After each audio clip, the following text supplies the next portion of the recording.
Sebelumnya izinkan saya memberikan salam. Assalamualaikum warahmatullahi wabarakatuh. Salam sejahtera bagi kita semua, kepada Dewan Juri yang saya hormati dan hadirin sekalian yang berbahagia. Saat ini saya akan menyampaikan argumen atau statement sebagai tim kontra mengenai mosi bahwa pejabat pemerintah dilarang menggunakan pemengaruh media sosial, dalam hal ini influencer, dalam mensosialisasikan kebijakannya, dengan latar belakang yaitu melihat fenomena pejabat memanfaatkan influencer untuk sosialisasi karena memiliki pengikut yang banyak sehingga mempunyai pengaruh dan punya kemampuan persuasi untuk mempromosikan sesuatu melalui konten atau postingannya di media sosial. Dan hal ini pun dibenarkan oleh tim kontra, tim pro dalam pemaparannya untuk mempertahankan status quo, karena melihat dari poin-poin yang disampaikan tim pro bahwa sebuah kebijakan memerlukan follow up dari masyarakat dan reaksi masyarakat merupakan bagian yang penting dalam penyampaian kebijakan. Tapi bagaimana masyarakat bisa tahu bahwa pemerintah sedang mensosialisasikan kebijakan, sementara perlu sangat disayangkan bahwa masyarakat kita sangat memiliki ketertarikan yang sangat minim terhadap isu-isu pemerintahan saat ini. Dan sejujurnya tim pro pun telah mengakui keadaan atau kondisi ini mengenai menggunakan influencer cenderung mengini opini masyarakat tanpa adanya diskursus yang sehat, dikarenakan karakter masyarakat yang lebih mudah percaya pada tren yang menarik. Perlu digarisbawahi bahwa kita tidak bisa mengatakan bahwa tidak ada diskursus yang sehat di sini ketika kebijakan disosialisasikan oleh para influencer, sebab justru karena adanya sosialisasi yang dilakukan oleh mereka, dalam hal ini influencer, masyarakat pun akan terpancing untuk melakukan debat pendapat yang menunjukkan bahwa mereka peduli kepada isu atau kebijakan yang sedang disosialisasikan. Hal ini sudah berarti ada ruang diskusi terbuka yang bisa dimanfaatkan oleh pemerintah dalam mengambil tindak lanjut atau eksekusi dari kebijakan tersebut. Kemudian, influencer tidak fokus dalam penyampaian informasi dan hanya fokus pada perhatian massa yang banyak. Dalam poin ini, kami ingin memberikan pendapat bahwa sejujurnya pandangan ini kurang tepat untuk dijadikan acuan, karena pada kenyataannya masih ada influencer yang peduli terhadap masa depan bangsa dan negara kita. Masalah fokus informasi, kami rasa bila dari sisi pemerintah bisa memberikan knowledge dasar kepada para influencer, tidak akan terjadi yang namanya miskomunikasi, yang dalam artian pemerintah terlebih dahulu memberikan edukasi kepada para influencer yang terpilih. Lagi, kami merasa bahwa pemerintah tentu punya pertimbangan tersendiri dalam memilih kandidat influencer yang akan mensosialisasikan kebijakan ini, dari adanya kualifikasi dan seleksi etos. Kemudian, yang terakhir, pengalihan tanggung jawab dari lembaga yang bertanggung jawab penuh.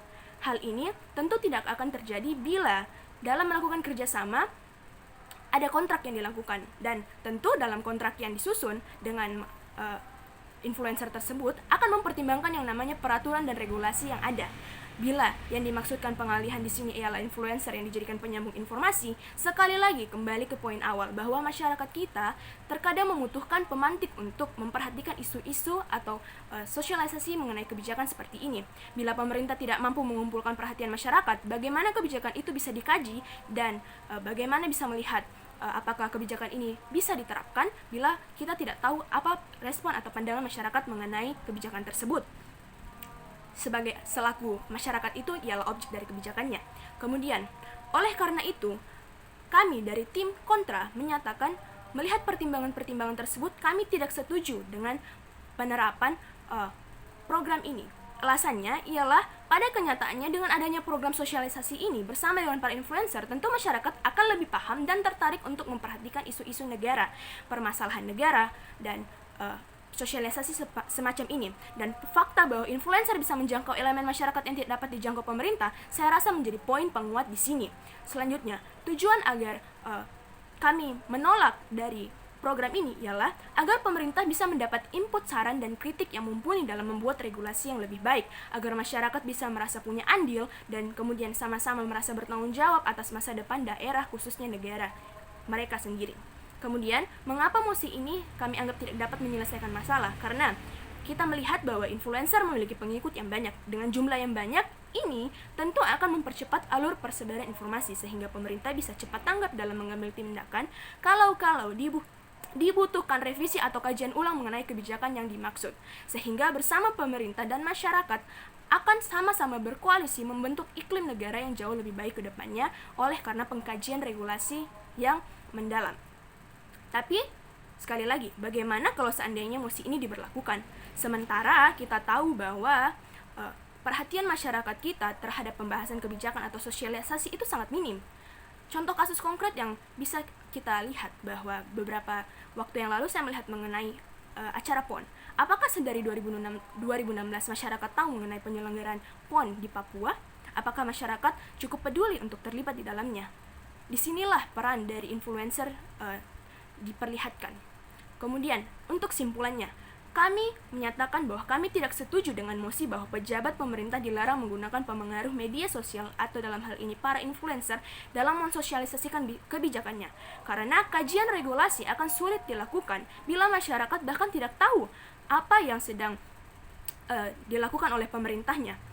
Karena melihat pentingnya sebuah negara memiliki masyarakat yang peduli terhadap isu-isu negaranya, maka pemberitahuan sosialisasi melalui influencer ini pun menjadi sangat penting.